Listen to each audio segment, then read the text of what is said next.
Good morning, everyone. Glad you're able to be with us this morning. We are back in the book of Daniel this morning. We have a sub-title, maybe, I guess a good way to put it. Daniel, living with courage in a changing world. You know, you look at what Daniel went through and where he was put and everything going on and how he stayed true. And we think it's very relevant for us today about how we should live in a secular world, if you will. So last week, of course, we talked about them being brought into captivity and their name change. However, they asked not to eat the meat from the king's table. Historically, that's the kings, they were eating the meat that was sacrificed to pagan gods, was part of the driving thing for that request. And we saw multiple times throughout chapter 1, where specifically said, in essence, God took care of the situation. That's not how it worded it. But God did this for Daniel. God did that for Daniel. And so today we're in chapter 2.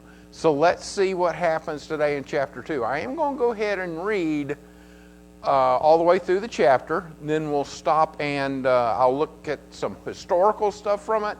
And then we'll look at things that we can learn from it today. So we're starting in Daniel chapter 2 and verse 1.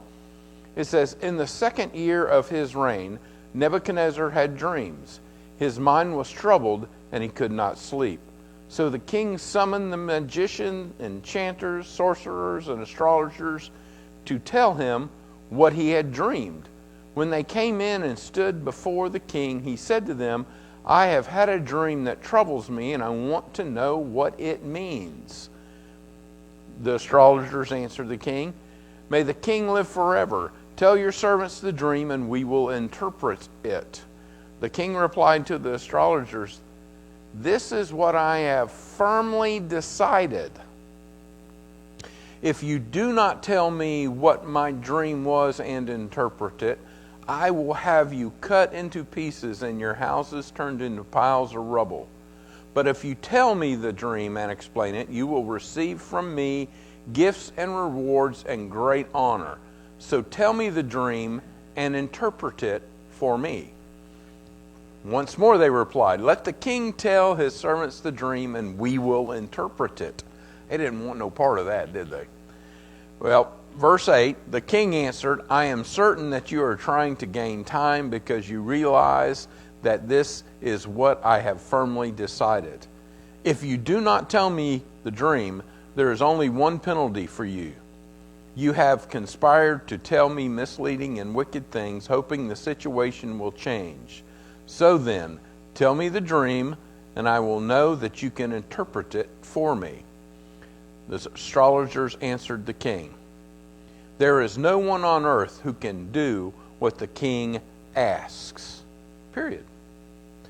No king, however great or mighty, has ever asked such a thing of any magician or enchanter or astrologer. What the king asks is too difficult. No one can reveal it to the king except the gods, and they do not live among humans. Well, a lot of that's true. You know, a lot of that is true. A mere man can't, man can't do it. They did say the little g gods, but big G God is the only one that can do that. And that's who does this, working through Daniel, and as we will see as it continues. So these astrologers, magicians, and enchanters are in a bad way at the moment. Verse 12, it says, "This made the king so angry and furious that he ordered the execution of all the wise men of Babylon." That's how Daniel gets involved. "So the decree was issued to put the wise men to death. The men were sent to look for Daniel and his friends to put them to death. When Arush, the commander of the king's guard, had gone out to put to death the wise men of Babylon, Daniel spoke with him with wisdom and tact. He asked the king's officers, "Why did the king issue such a harsh decree?" Aruch then explained the matter to Daniel. At this, Daniel went into the king and asked for time so that he might interpret the dream for him. Then Daniel returned to his house and explained the matter to his friends Hananiah, Mishael, and Azariah. He urged them to plead for mercy from the God of heaven concerning this matter, so that he and his friends might not be executed with the rest of the wise men of Babylon. During the night, the mystery was revealed to Daniel in a dream. Then Daniel praised the God of heaven and said, "Praise be to the name of God forever and ever. Wisdom and power are his." There's a lot we can pull from verses 17 through 20, and we'll do that here at the end. He goes on to say, he changes times and season. He deposes kings and raises others up. He gives wisdom to the wise and knowledge to the discerning. He reveals deep and hidden things. He knows what lies in darkness, and light dwells with him. I thank and praise you, God of my ancestors. You have given me wisdom and power. You have made known to me what we asked of you. You have made known to us the dream of the king. So now we shift into verse 24, where Daniel goes before Nebuchadnezzar. Then Daniel went to Aruch, whom the king had appointed to execute the wise men of Babylon, and said to him, "Do not execute the wise men of Babylon. Take me to the king. I will interpret his dream for him." Aruch took Daniel to the king at once and said, "I have found a man among the exiles from Judah who can tell the king what his dream means."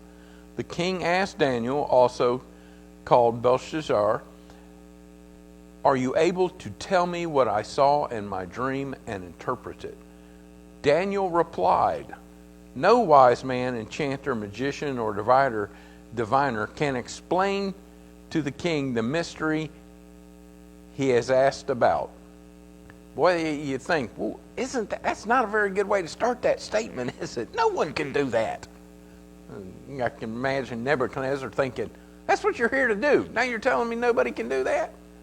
But he goes on in verse 28. It says, "But there is a God in heaven who reveals mysteries. He has shown King Nebuchadnezzar what will happen in days to come. Your dream and the visions that pass through your mind are as you were lying in the bed are these. As your majesty was lying there, your mind turned to things to come, and the revealer of mysteries showed you what is going to happen. As for me, this mystery has been revealed to me." I love Daniel here. "Not because I have greater wisdom than anyone else alive, but so that your majesty may know the interpretation and that you may understand what went through your mind." He's not saying I did this. He's still saying God did this. "Your majesty looked, and there before you stood a large statue, an enormous, dazzling statue, awesome in appearance. The head of the statue was made of pure gold, its chest and arms of silver, its belly and thighs of bronze, its legs of iron, its feet partially of iron and partly of baked clay. While you were watching, a rock was cut out, but not by human hands. It struck the statue on its feet of iron and clay and smashed them. Then the iron, the clay, the bronze, the silver, and the gold were all broken into pieces and became like chaff on the threshing floor in the summer. The wind swept them away without leaving a trace. But the rock that struck the statue became a huge mountain and filled the whole earth. This was the dream, and now we will interpret it for the king. Your majesty, you are the King of kings. The God of heaven has given you dominion and power and might and glory. In your hands he has placed all mankind and the beasts of the field and the birds of the sky. Wherever they live, he has made you ruler over them all. And you are the head of gold. After you, another kingdom will arise, inferior to yours. Next, a third kingdom, one of bronze, will rule over the whole earth. Finally, there will be a fourth kingdom, strong as iron, for iron breaks and smashes everything. And as iron breaks things into pieces, so it will crush and break all the others. Just as you saw that the feet and toes were partially baked of clay and partly iron, so this will be a divided kingdom. Yet it will have some of the strength of iron in it, even as you saw iron mixed with clay. As the toes were partially iron and partially clay, so the kingdom will be partially strong and partially brittle. And just as you saw the iron mixed with baked clay, so the people will be a mixture and will not retain unity, any more than iron mixes with clay. In the time of those kings, the God of heaven will set up a kingdom that will never be destroyed, nor will it be left to another people. It will crush all those kingdoms and bring them to an end, but it will itself endure forever. This is the meaning of the vision of the rock cut out of the mountain, but not by human hands. A rock that broke the iron, the bronze, the clay, the silver, and the gold into pieces. The great God has shown the king what it will take place in the future.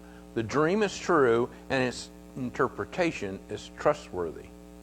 Then King Nebuchadnezzar fell prostrate before Daniel and paid him honor and ordered that all offering and incense be presented to him. The king said to Daniel, "Surely your God is the God of gods and the Lord of kings and a revealer of mysteries, for you were able to reveal this mystery." Then the king placed Daniel in a high position and lavished many gifts on him. He made him ruler over the entire province of Babylon and placed him in charge of all its wise men. Moreover, at Daniel's request, the king appointed Shadrach, Meshach, and Abednego administrators over the province of Babylon, while Daniel himself remained at the royal court. Okay, here we go. I'm sure many of you have read this, have heard about it, and you probably, that's right, this was one kingdom, that was another kingdom, so forth, as it says. I do have a image, Karen, thank you. If you don't mind just leaving that up as I talk here for a minute. It was explained, first of all, we know for a fact, it was said right there, that the head of gold was the Babylonian Empire. That was from around early 620s to 530 BC. And he explicitly identifies King Nebuchadnezzar as a future Chaldean dynasty as the head of gold. Now, the chest of arms and silver, the Medo-Persian Empire, which came next, we know this historically, was a dual empire. The Medes and the Persians overthrew the Babylon and ruled as the second great power. And belly and thighs of bronze were the Greco-Macedonian or Greek Empire, if you will, the 300s to close to 30 BC. And it was founded by Alexander the Great. We know who Alexander the Great was. And this empire conquered the Medo-Persians. Matter of fact, Josephus, a historian of the Jewish people in the second century, actually talked about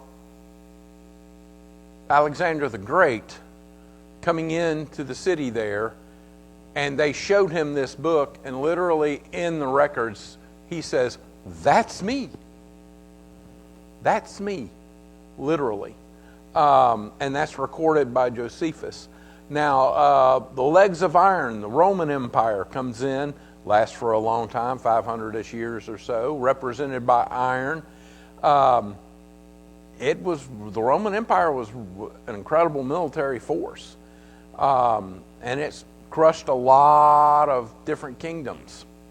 And then we have the feet and toes of iron and clay, the divided state.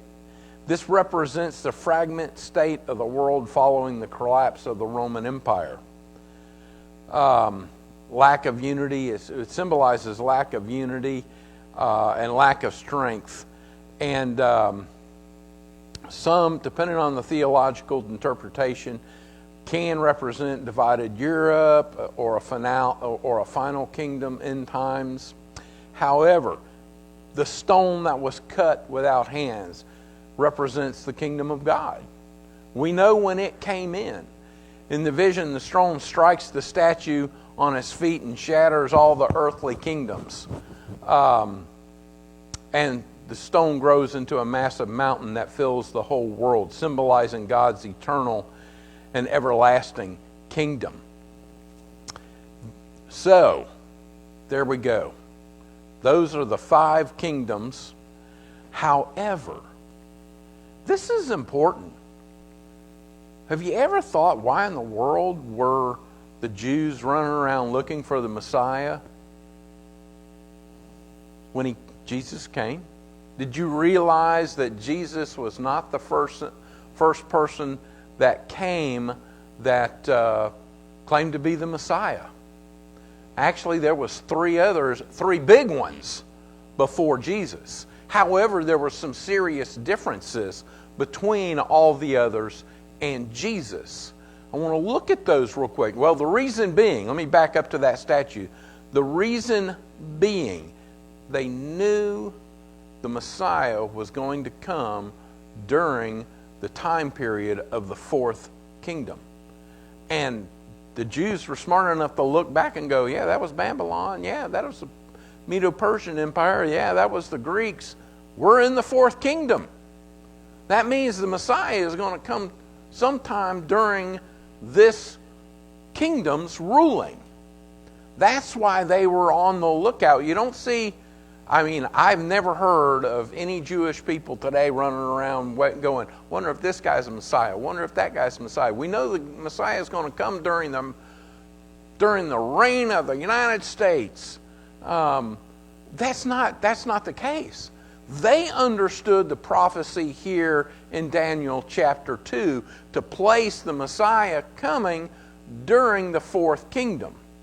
So, some of the others. Judas, son of Hezekiah, 4 BC. He was the son of Hezekiah. He was a famous bandit leader who Herod the Great had executed decades prior.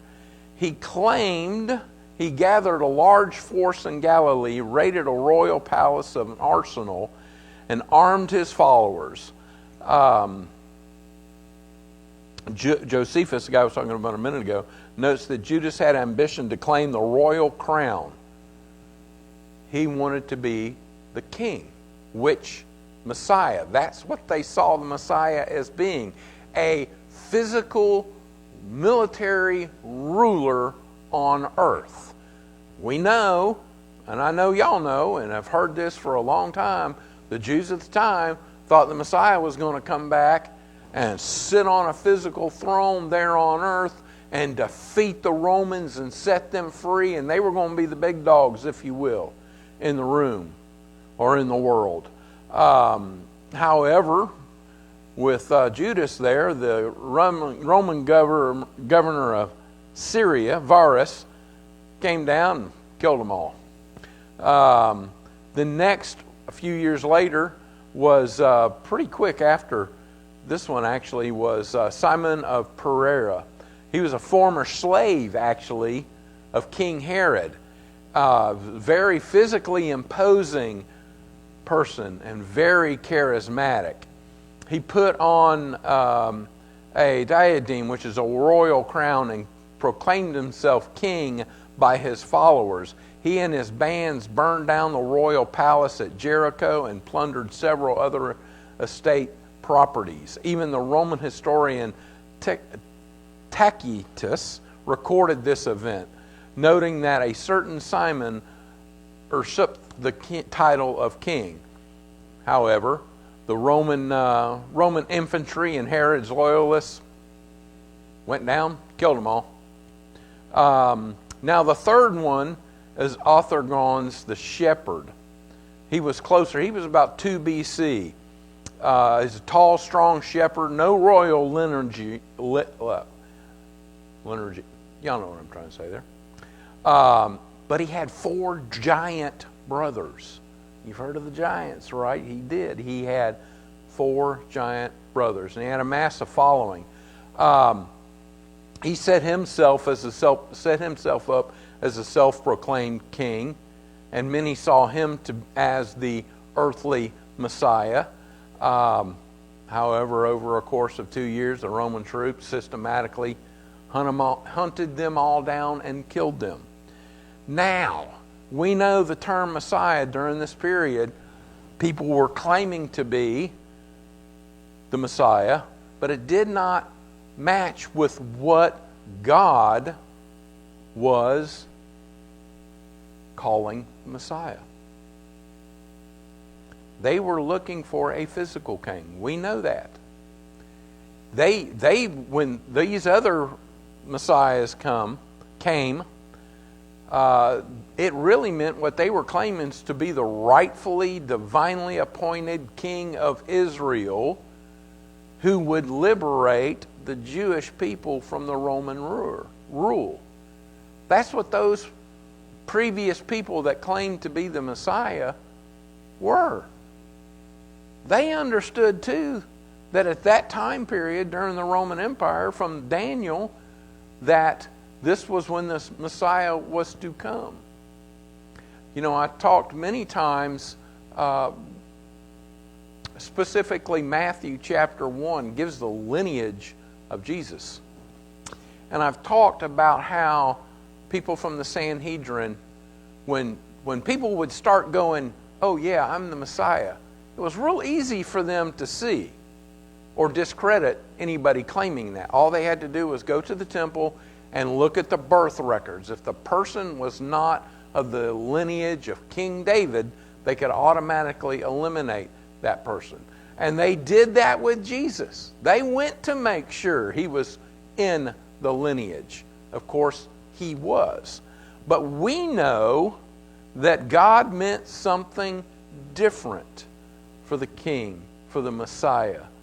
He was to come and not physically free a people from another government, i.e. Rome. He came and freed us from sin. So that was where the big difference was. The other people that claimed to be the Messiah, they were geopolitical liberation was their goal. But Jesus' goal was spiritual liberation from sin. We know that. Now, things we can pick out of Daniel chapter 2. I hope y'all picked out some of those as we were coming along there. But one of the first things that we should be reminded by Daniel chapter 2 is God is the ultimate source of wisdom and truth. Nobody on earth could answer what Nebuchadnezzar was trying to find out. No one could do it. Even Daniel said, no man can do that. But what did he do? He pointed back to God. I'm going to walk through the points we should hopefully see in this chapter, in the sequence of it. The next thing was, you notice what Daniel did. He went to Shadrach, Meshach, and Abednego, and he said, hey, we need to pray. We need to ask God to show us what's going on. We need, because they were scheduled to be killed. We need to ask God to save us. Community, crisis prayer, if you will. When we have an emergency, what happens? You know, we do something similar. We get prayer requests throughout the week. You know, I send out an email on Thursday or Friday about all the prayer requests and so forth, but that also encompasses anything that's happened during the week. Yesterday, I sent out e-notes.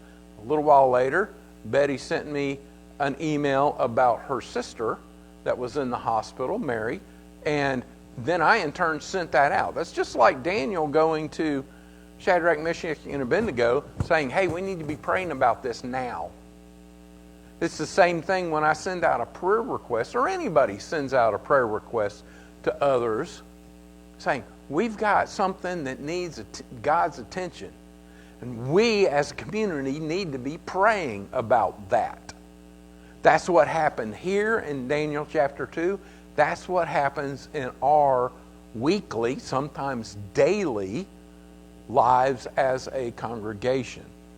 But do you notice the very next thing Daniel did once he was informed, given the information, what the dream was and what it was meant? The first thing he did was praise God. The first thing he did was start praising God, thanking God. And we should be about that as well. Every Sunday, well, generally Patrick, but they're not here this weekend.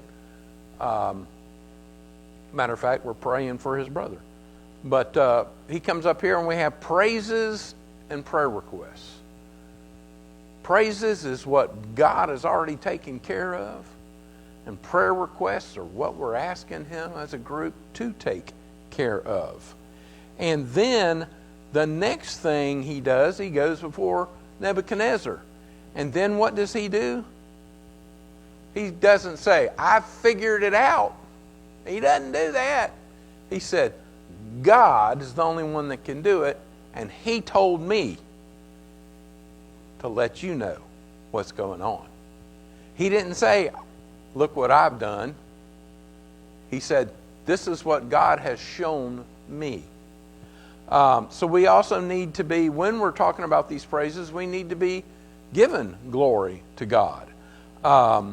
Then the next thing, when he's talking about the statue and the different kingdoms, well, God controls history and the rise and fall of nations. He said this before any of this was going to happen. Was it just a guess? Or did God know this was going to happen? How can God know that was going to happen? Because God was going to make it happen.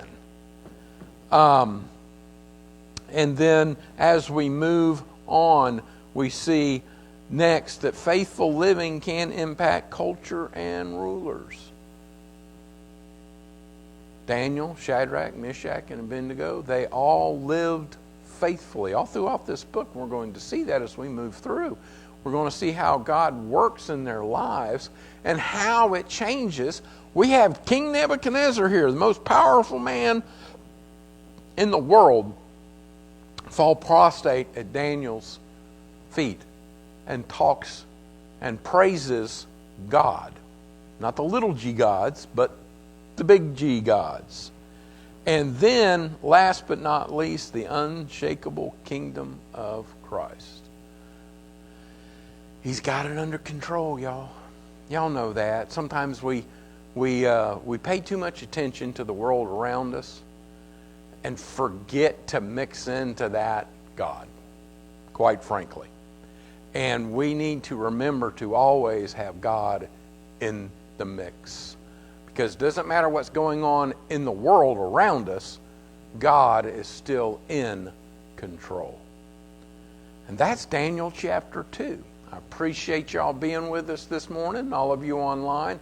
I know we've got a bunch of extra people online this morning because we've got a whole bunch of people visiting sick family, at weddings, multiple funerals this weekend out of town. Y'all be careful and come back to us next week. We love you all. We'll see you soon. Thank you. Bye-bye.